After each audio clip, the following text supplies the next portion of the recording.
From your favorite source for Chicago White Sox talk, delivering news, interviews, analysis, and more. This is the Sox Machine Podcast with your hosts, Jim Margulis, James Fegan, and Josh Nelson.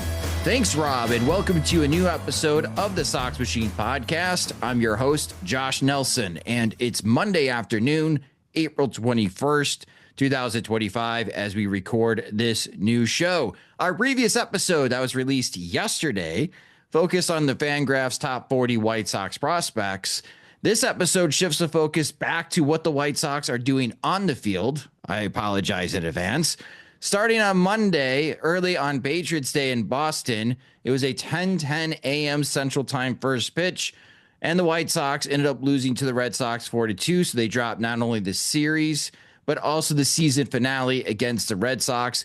The White Sox finished 3-4 against Boston in 2025, which isn't bad. The White Sox are now 5-17. That's not good. We'll recap what happened in Boston, including some concerning injury news, first impressions on rookie catcher Edgar Caro.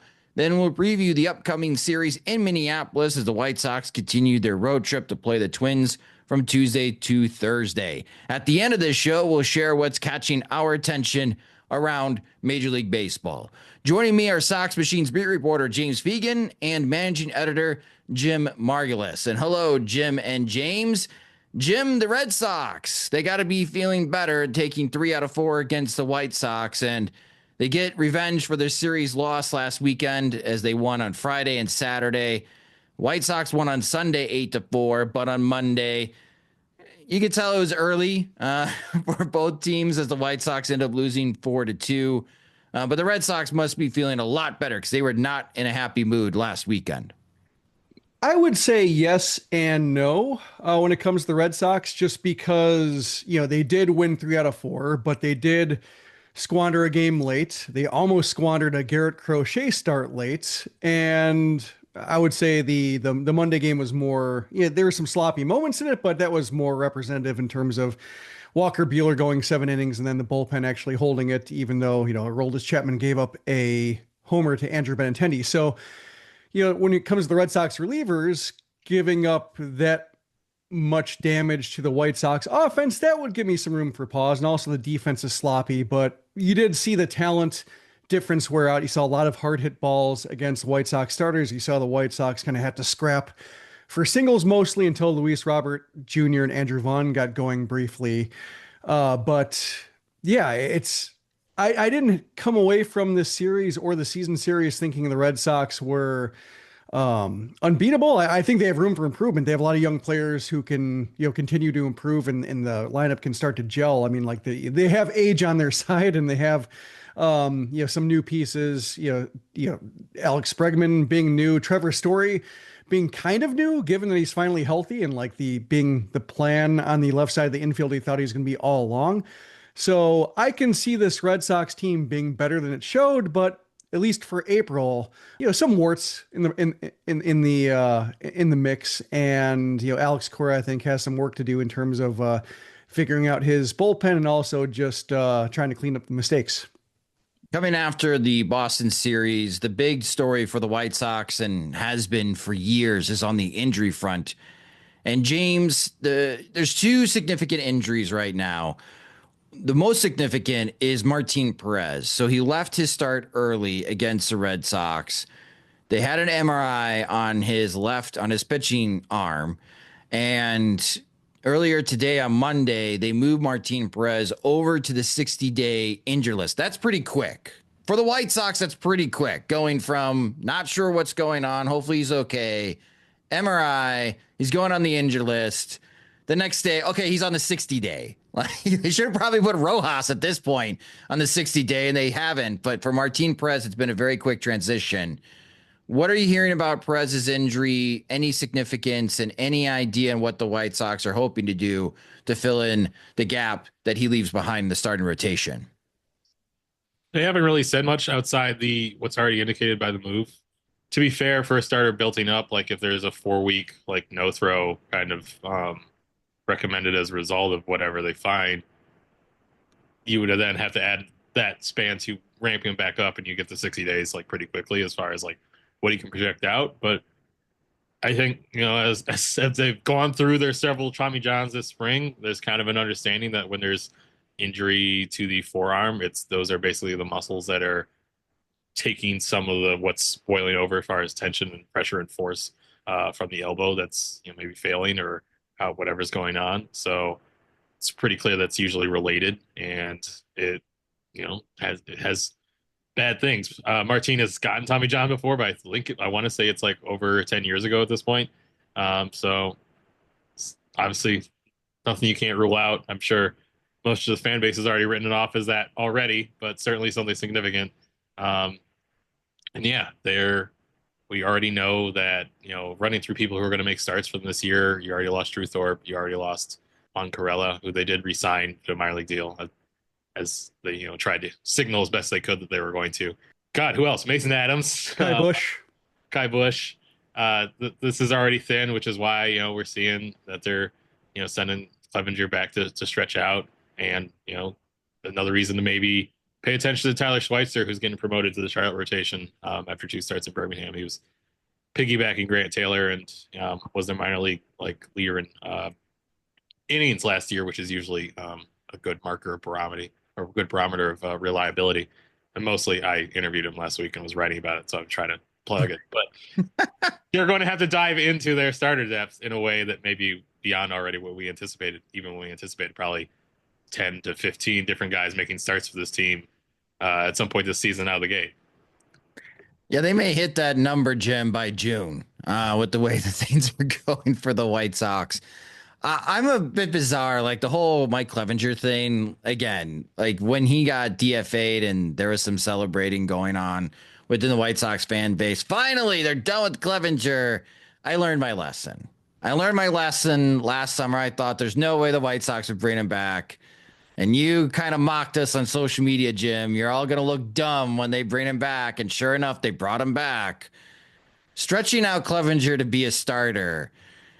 Twist of fate for some White Sox fans if that actually comes to fruition. Yeah, he's basically living the Barney Gumble meme of just Mo kicking him out and then him appearing behind Mo in the bar. Like no matter what happens, he's still there.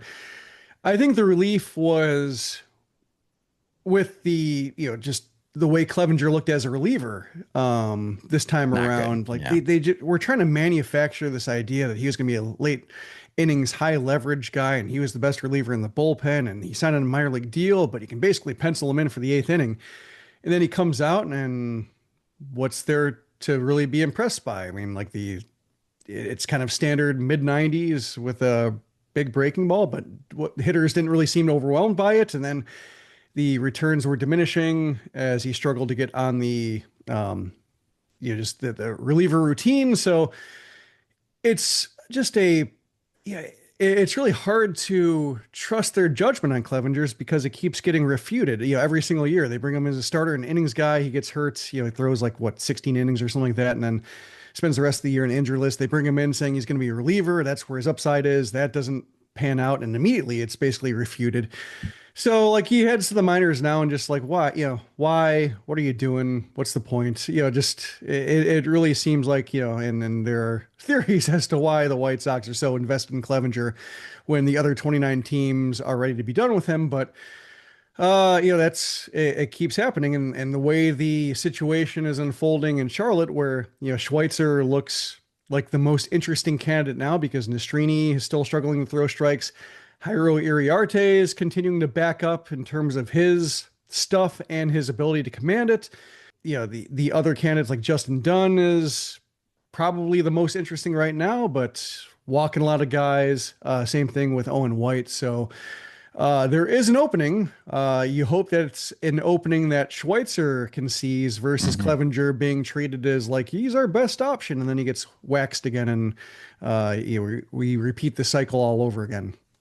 Yeah, I'm very in favor of somebody else other than Clevenger. I know what Clevenger can do now. Sometimes a dead cat is just a dead cat. So very concerning news on the starting pitching front. We'll learn as far as what the extent of Martin Perez's injury is going to be. But right now he has been moved over to the 60-day injury list, so it is pretty significant. The White Sox are not going to see Martin Perez at the earliest until mid to late June. Moving over to not as significant injury news, James. Chase Meidroth, he is now going on the 10-day injured list for a thumb injury. Bobby Dalbec was added to the White Sox roster in exchange for Chase Meidroth. And if I'm not mistaken, I think I was hearing during the broadcast that Meidroth maybe suffered this injury with Charlotte, James, that it just flared up on him in Boston. Yeah, he's been wearing the thumb guard since he got like called up. It's been like something that they've worked around. I want to say he got scratched for an earlier game or something around it. I know he got pulled for dehydration, but yeah, it's more of a nagging thing by description than some particular event that we saw. But thus concerning a little bit, it doesn't seem like it's going to be something that's necessarily prompting some. It's obviously not prompting like the Martin Perez move or anything like that early on, but like how much are they going to be able to manage something that's kind of nagging and maybe built up while he's swinging? Is that going to require different rest? Is that going to try to give him like a day off before the All-Star break and the day off after to, steal extra time for it to flare down? How is it going to be managed, of course, the rest of the season? We can speculate a lot, but I think it's probably the main question, as he starts getting closer to coming back of, how do they stanch this thing from kind of flaring up again before he has a full offseason the rest of. Any thought on Bobby Dalbec being the one called up to take over the spot for Chase Meidroth, James? Is he, I guess, where is he playing if he does play? Well, that's the thing. I think probably why, part of it is me just not being a zealot to a cause. But as far as like him over Tim Elko, I think Baalbeck offers like a lot of defensive versatility, which is kind of like the main thing. When I asked about was scouts, it wasn't like, obviously we were thinking like, can he be fixed offensively? Can he actually make contact? And, the feedback I got is like, he's sneakily like a rosterable player because of how versatile he is, because everyone kind of put him in that, power contact box, and, Boston played him at first base. You kind of think he's this one-dimensional slugger, but like, he played a little bit short in AAA last year and apparently wasn't terrible. So like defensively, I think he's probably smoother to be like, a four corner reserve than, I think Tim Elko is probably like, if you're calling him up because you can commit a sizable chunk of first base DH at bats to him, or otherwise what's the point? Andrew Vaughn homer the other day. So beating those questions back for another 6 weeks or so. 6 weeks. Come on. 2 weeks. Okay, so Dalbec's now part of the team. That means with Meidroth on the injured list, we're going to probably see more Jacob Amaya, maybe Brooks Baldwin playing some shortstop. I think we're going to see a lot of Lenyn Sosa with Meidroth on the injured list, Jim. And Sosa is batting over 300 in the month of April. So Lennonites, stand up, rise. It's a lot of singles, not a lot of extra base hits, but Perez, Meidroth. Talk about beggars can't be choosers. Meidroth and Perez, bright spot so far in the early 2025 season, Jim, both on the injured list, and hopefully Meidroth returns sooner than later. But I guess we'll get more clarification if Lenyn Sosa is an actual major leaguer, get better insight on what Brooks Baldwin can do in this super utility role. I have a pretty good feeling on what kind of player Jacob Amaya is, but again, in a season searching for answers, it would help if some of these guys could just stay on the field.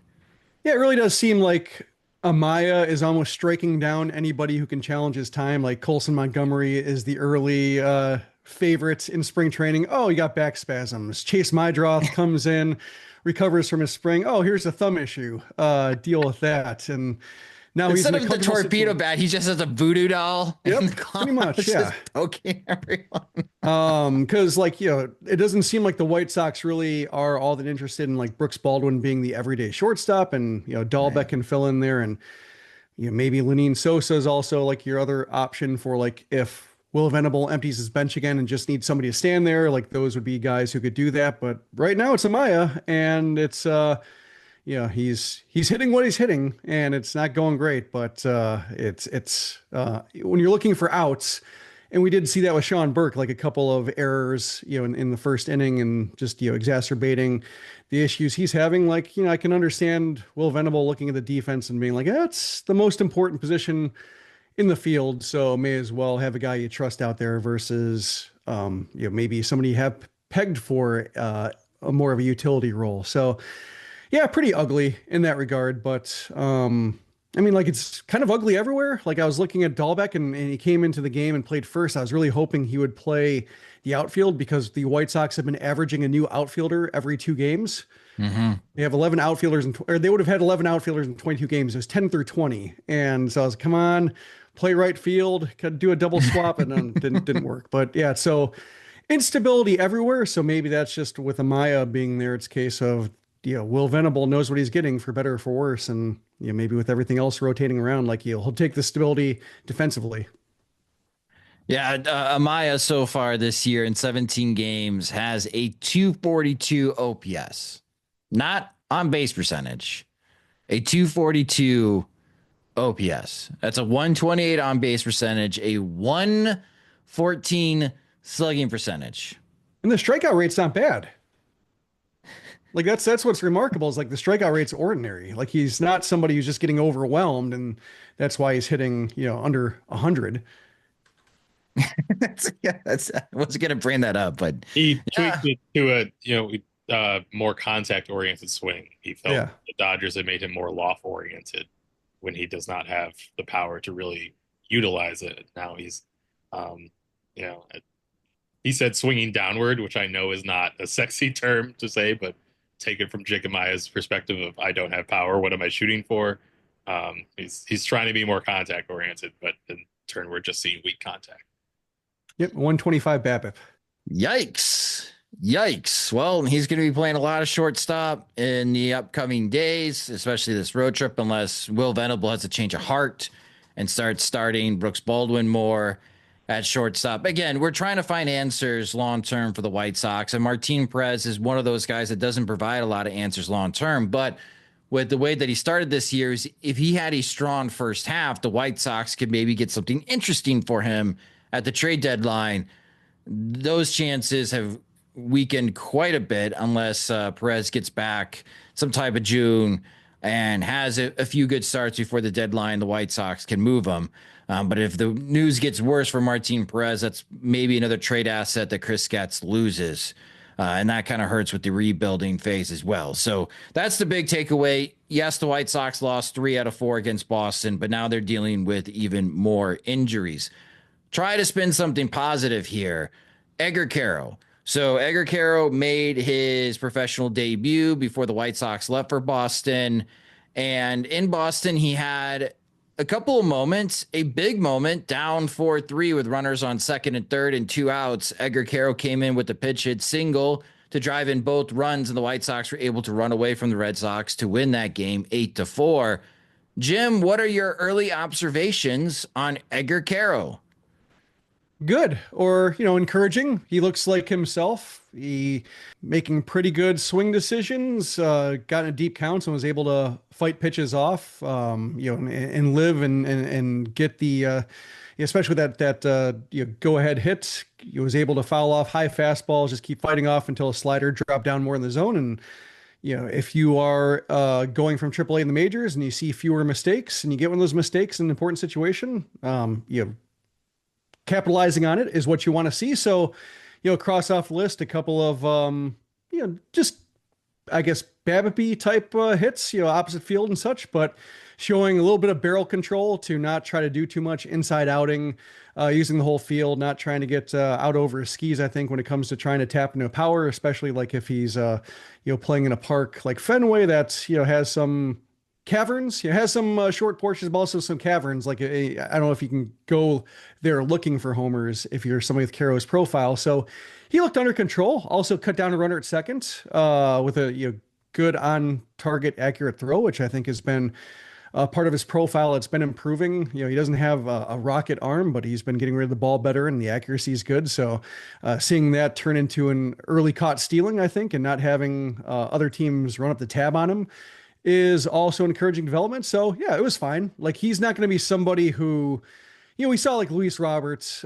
hit a missile over the monster and turn a game around, and you see like, oh, he's a guy in the middle of the order. I don't think Caro is going to be that, but he's going to be somebody, I think, when he gets his feet under him and makes the adjustments and, counters the adjustments made to him, that he should be somebody who is part of a good lineup, keeps things moving, occasionally comes through with double or a homer, and we're seeing at least the building blocks of that. And I know there was some frustration with him, sharing time with Matt Theis, but I think just with the weird schedule and every game being less than 24 hours from the one before it, I think probably compromised some catching schedules because everything was kind of like a day game after a night game.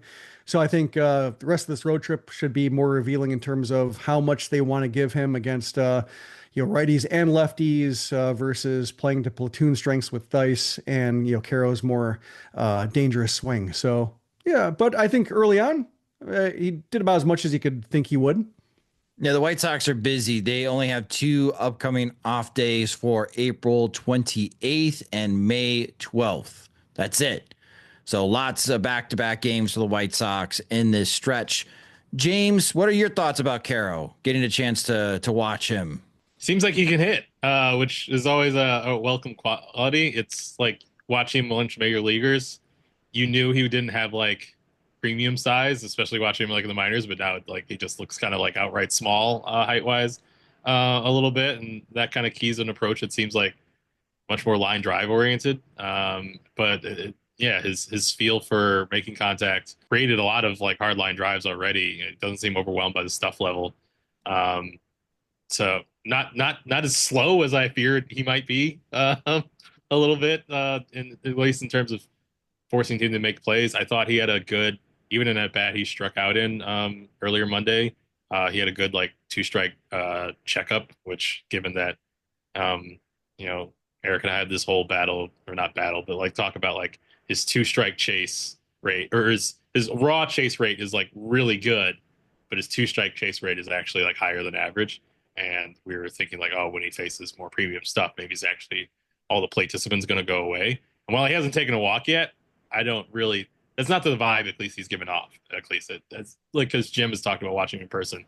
It's pretty confident takes around the zone that gives you a lot of confidence. This guy knows and will adjust the zone. On top of the fact like he's 22, like he's without like big tools. He's just kind of like performed at levels above his age, like consistently throughout his career in a way that really only like pretty steady major leaguers tend to do. So even if like we don't see like that big time impact, like I think you're seeing that he's not overwhelmed in a way where he's never really been overwhelmed offensively at any point in his career. I don't think this is like a knock on Caro in any way, but like the game got away Monday from Cannon basically like losing his release point, just missing high and wide like over and over again in that one inning. Edgar Caro catching like, I don't know, his 4th or 5th game, 22 years old. You wouldn't expect anyone to like have the words to like tamp down that situation at that point. And given how much the emphasis the White Sox put on, what value Narvaez had, why he was like supposed to be competing for a roster spot all the way up till camp, or having Matt Theis and being important to add this other more experienced catcher over Corey Lee in the offseason. Obviously, when you do shift in the rookies, you're probably going to take a little bit of hit on your ability to, especially with a group of kind of these number 3, number 4, number 5 level starters who are working to establish themselves, who kind of can lose control of the outing in one inning in that way because they don't have the stuff to get through it. As you migrate in Caro and Kyle Teal, you're going to go through some growing pains as far as being able to keep those outings right in. Maybe you lose a little bit of what you had as far as being able to keep those games in place that you had. But ideally, you'll score more or ever to counteract it a little bit. And it seems like Caro can contribute to that early.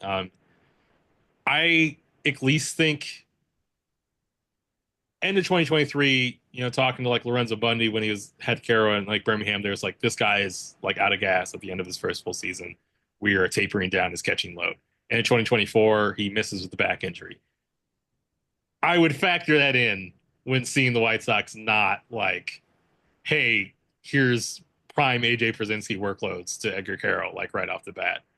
I think they probably have some reasoning for that beyond just like, these kids today, they don't want to catch all 3 games of the series.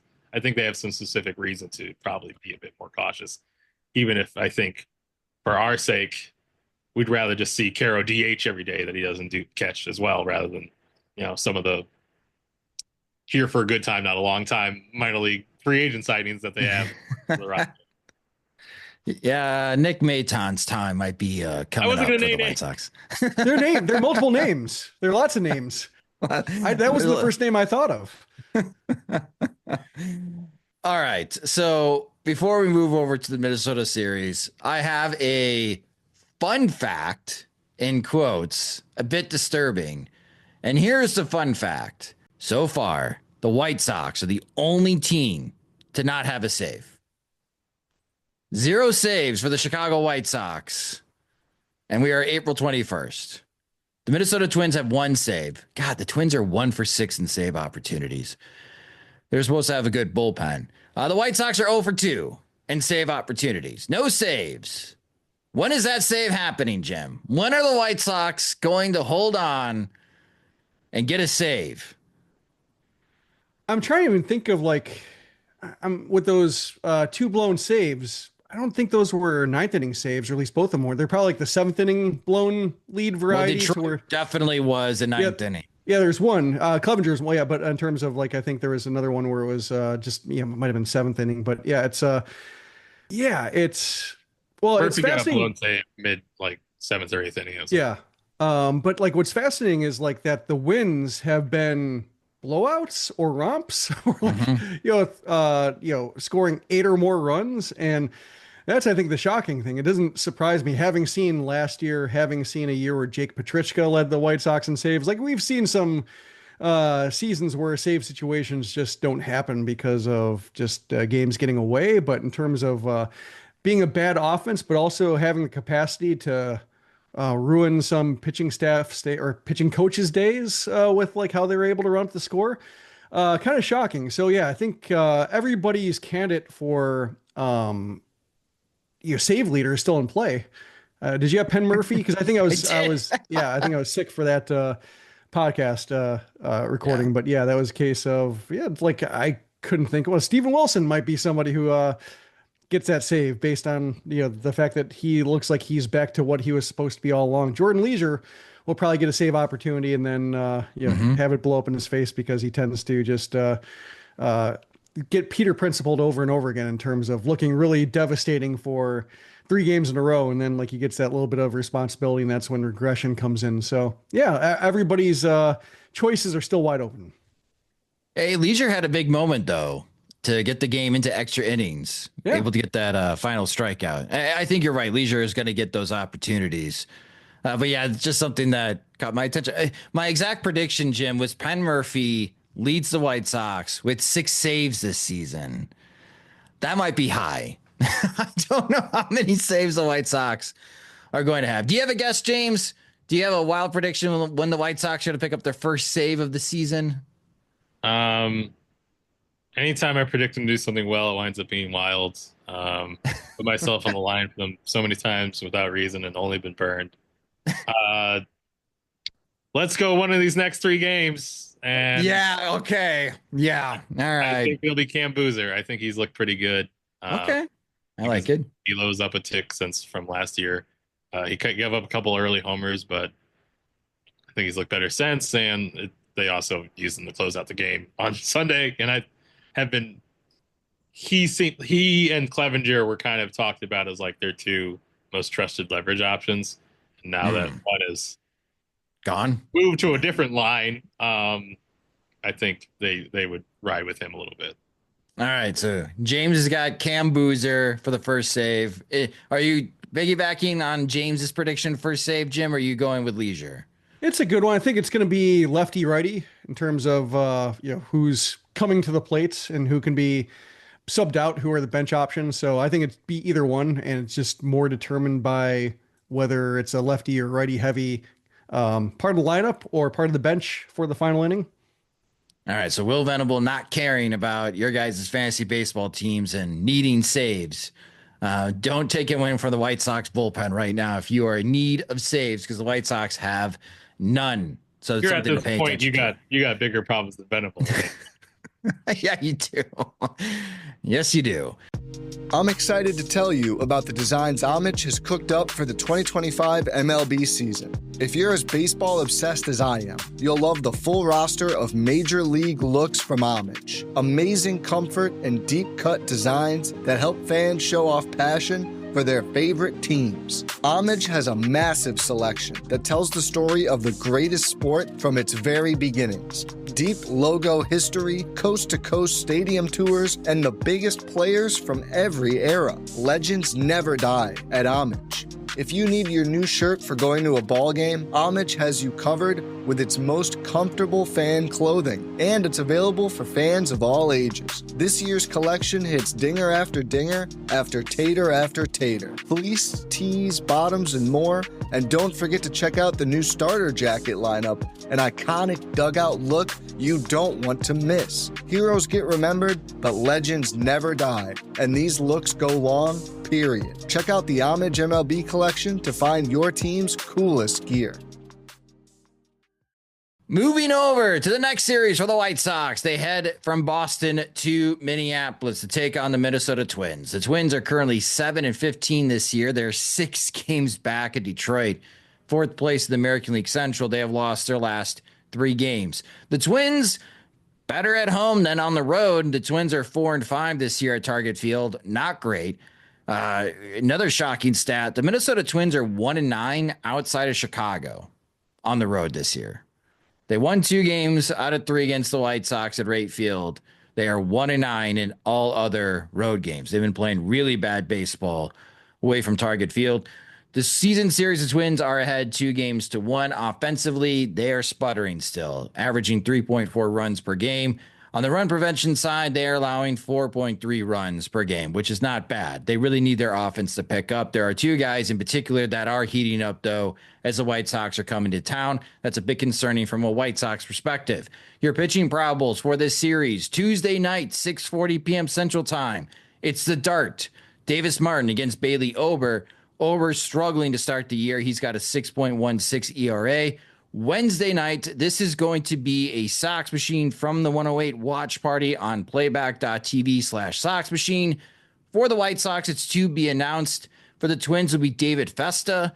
And then Thursday, getaway day. This is a 12:10 p.m. Central Time start. Shane Smith will get the ball for the White Sox against to be determined for the Minnesota Twins. And those 2 hitters that are heating up in the last 5 games, Byron Buxton and Carlos Correa. Both of them have an OPS over 1,000 in their last 5 games. And we know how much Byron Buxton loves to hit White Sox pitching. But I want to draw attention to Wednesday because that was supposed to be Martin Perez's start. He's obviously unavailable. So, James, any guess on who could start on Wednesday? Are we looking at Jared Schuster? I mean, Schuster had been starting in Charlotte, had he? No. So Schuster made several starts last year where he just you know what? Now I'm thinking about it. Sure, let's go Jared Schuster as an opener for Mike Vassell, as how they patch that together. That seems like something they would do. All right. You like that idea, Jim, or is there somebody else that you like to see get a start? It would work against the Twins because Larnach and you'd have to sit or move down Larnach or who's their other lefty? Wallner. They're 2 big galoots that they always sit whenever there's a lefty up. So I think the Twins are a more platoonable matchup too to do it with. Okay, I like that reasoning.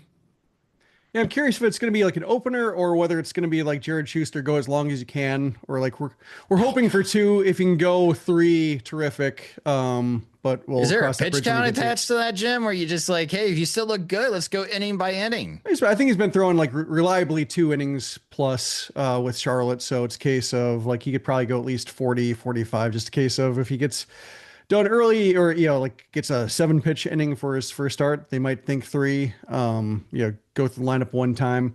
So you should be, fairly rested to where, he can be pushed 2 innings comfortably. But yeah, probably as long as the bullpen doesn't get blown up in the first game to where they might have to consider sending somebody down and bringing up a fresh arm. I imagine they can stitch together 5 innings between Schuster, Vassell, and then you get into like if Tyler Gilbert's rested, he can go more than 1, and Then, if it goes the way the White Sox games have been going on the road, they only have to worry about 8 innings instead of 9. That is especially in Minneapolis. For a Twins perspective, are you guys selling the Twins here? Like, what do you need to see in this series for you to buy a little bit more into the Minnesota Twins bouncing back in 2025, James? Maybe I don't believe it. You don't believe in them. Okay. You're out. 22 Certainly, games in, we're out.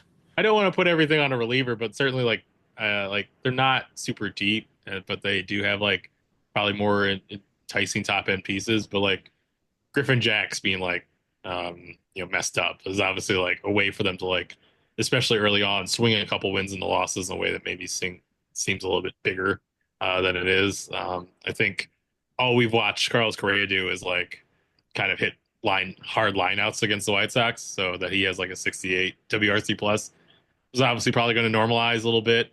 It's in a lot of dudes that you thought were going to take over. It seemed like they were all well on their way, set up for a future awesome infield with Edward Julian and Brooks Lee, and it's been slower to see that kind of really come to form. And there's been a lot of injuries, and I don't think there's a lot of pitching depth behind their starting five, which has already seemed kind of beat up with whatever was going on with Chris Paddock the first time he faced the White Sox, with his velo dropping to 90 by the end of the game, and the way Bailey Overs looked. I don't know. I'm just not bullish on them having the horses, and certainly not committing the resources to upgrading the team mid-year, just in general, but also certainly if they're underperforming as they already have. How about you, Jim? What do you need to see from the Twins to buy into them? Nothing they can show against the White Sox. I mean, Okay.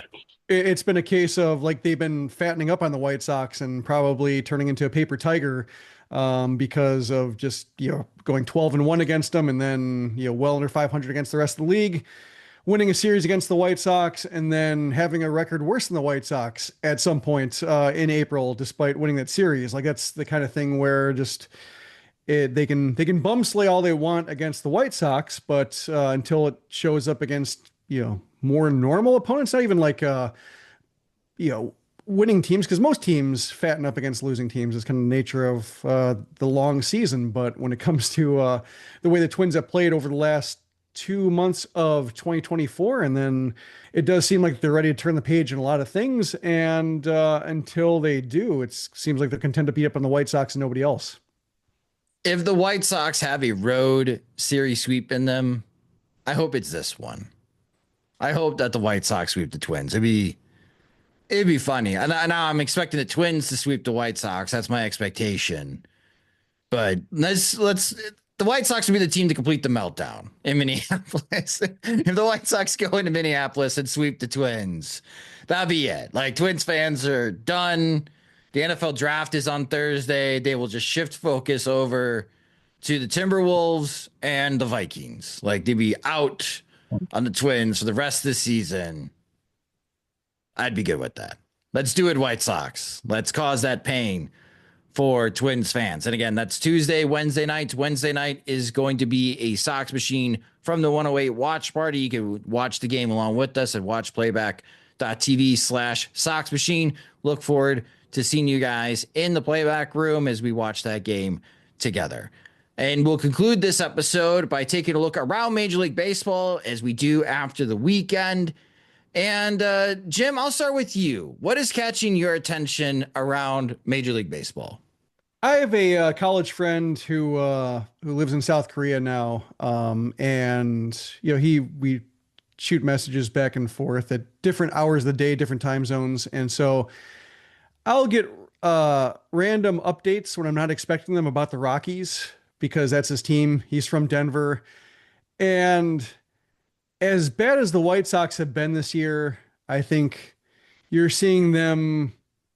We'll see what happens with Martin Perez being out, and we'll see if the rotation collapses the way it might. But for the time being, this Red Sox series was a series loss, but it was a respectable one. They showed some fight, they showed some competent play. Sometimes they were the more competent team on the field, which is, I think, what you want to see. And I think you're seeing maybe one difference of the Will Venable era early is no ostensible panic or there is an effort of like, yeah, we got to prove ourselves every day. It's more a case of we know where we are, but we'll also shift around as many options as possible till we find something that's working.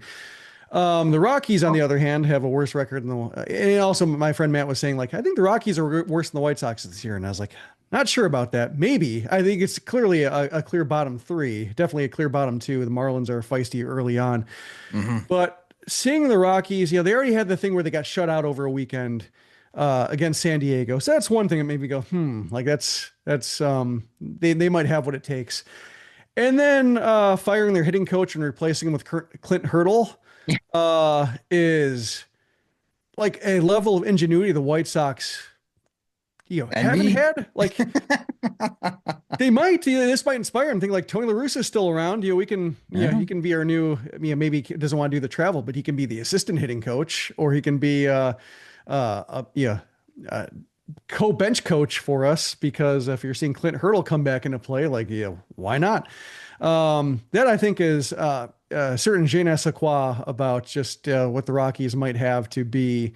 Because I did predict that the White Sox would be like 40, I forget what it was, win total in the 40s, but not the worst team in baseball. Because I thought either the Marlins or Rockies would have what it takes. And right now the Rockies are the ones who are going that extra mile. And it's Clint Hurdle back. That's something if you lack so many interesting coaches in your minor league system or coaches that you believe in or messengers that you think that Clint Hurdle's the one that's back, like, not great for leadership. The Rockies are on pace to win 31 games. They're 4-17. They're a half game behind the White Sox for worst record in Major League Baseball. I don't know how the Rockies win 40 games with the current roster. The Chris Bryant signing not going well. So that's a good one, Jim. Like, if you're a White Sox fan, not the worst. So progressing. Yes. James, how about you? What's catching your attention around Major League Baseball? Tristan McKenzie got DFA'd. Seemed not too far removed from, seems very far removed from when he seemed like a Cy Young candidate or a trendy pick a couple of years ago. It's back to throwing the ball 93-ish, as much ride as ever, but is absolutely getting hammered and throwing only fastballs and can't throw strikes. So I think it's a name value, especially with the White Sox like starter situation where it is, that springs to mind. But there's also like a resonant belief that like if Cleveland is cutting bait on this dude, what do you think you're going to do about it? Mostly I just bring it up because like it spurs to mind like when there is like a comeback story and he's like back to being good again. Like he says like, and those 20 innings where I had a 12 ERA in Charlotte really was the turnaround point where it's like something's got to change. So that story could be written soon. Who knows? They got Tobias Myers on the right track. So why can't they? Huh? Yeah. Okay. So hit rock bottom is what I mean. So James is predicting the White Sox are going to sign Tristan McKenzie and send him to Charlotte.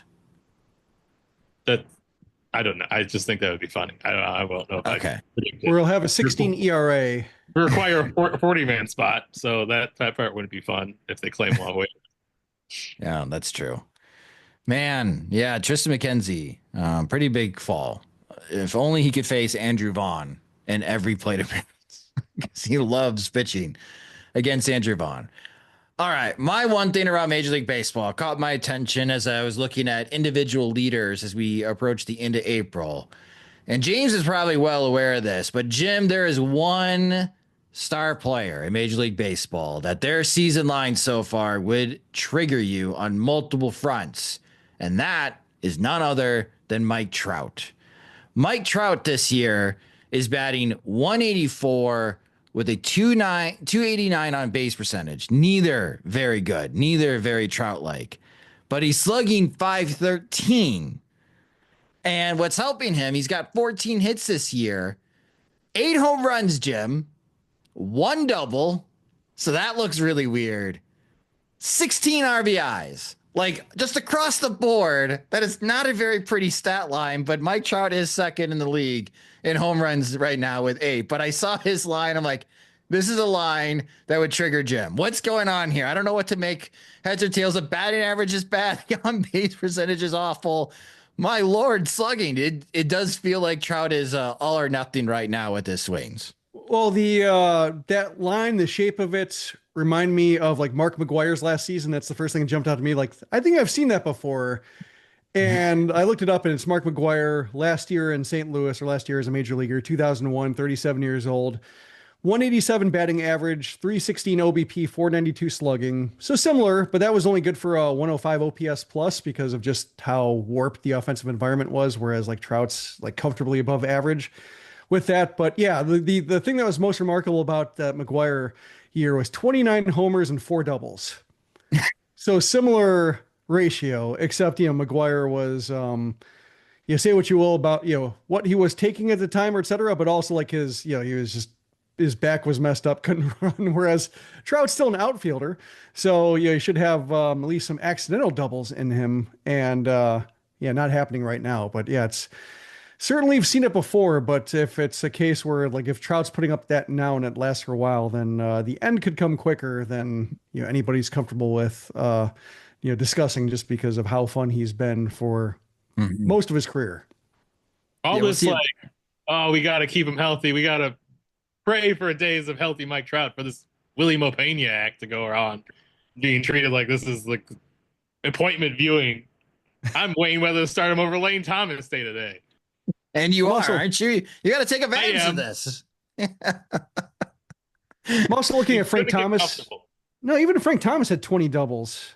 Actually 30 doubles in 2007, like his second to last season. So in terms of, when he was like clearly post White Sox, ankle held together by saran wrap, that's where he was like not running at all. Like he was in the put the ball over the fence business. And if he walked or singled, it's just like, it's going to need 3 singles to score me because I'm not, they don't pay me enough to run. That was 39 homers, 11 doubles that year. But then eventually got his legs underneath him enough to where he's able to actually put more effort into his gates. But yeah, those are the two ones that come to mind. And both are completely different builds and positions and stages of his career where Trout is not supposed to be right now.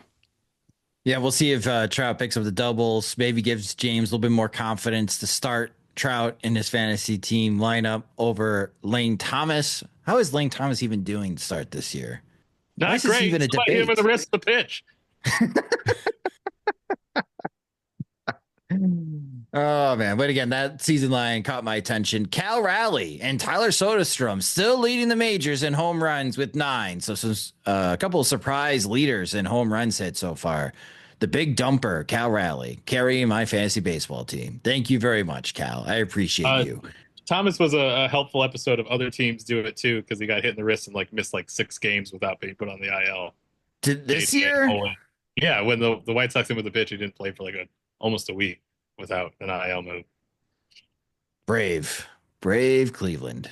That will do it for this episode of the Sox Machine podcast. Thank you guys so much for listening. If you just discovered the Sox Machine podcast, you can subscribe to the show wherever you listen to podcasts, such as Spotify and Apple Music. You could also listen and watch the show on our YouTube channel at youtube.com/Sox Machine. Follow us on all the social media platforms. We are at Sox Machine. You can follow James at JR Fegan. You can follow me at Sox Machine_Josh. We're also on Blue Sky, which is simply at SoxMachine.com on Blue Sky. I am Josh.SoxMachine.com. James is JRFegan.SoxMachine.com on Blue Sky. If you enjoy our work and want full access to all of our coverage of the Chicago White Sox and Major League Baseball, go to SoxMachine.com to sign up to become a subscriber. Monthly plans start at $5. You get an ad-free version of both the podcast and the website. You also get the opportunity to participate in the comments section as well. You can gift articles. You can even gift subscriptions as well. Again, go to SoxMachine.com to sign up today. The Sox Machine podcast is a production of SoxMachine.com, your home for all things Chicago White Sox baseball and part of the Blue Wire Podcast Network. Alongside Jim Margulis and James Fegan, I'm Josh Nelson. Thanks for listening and watching.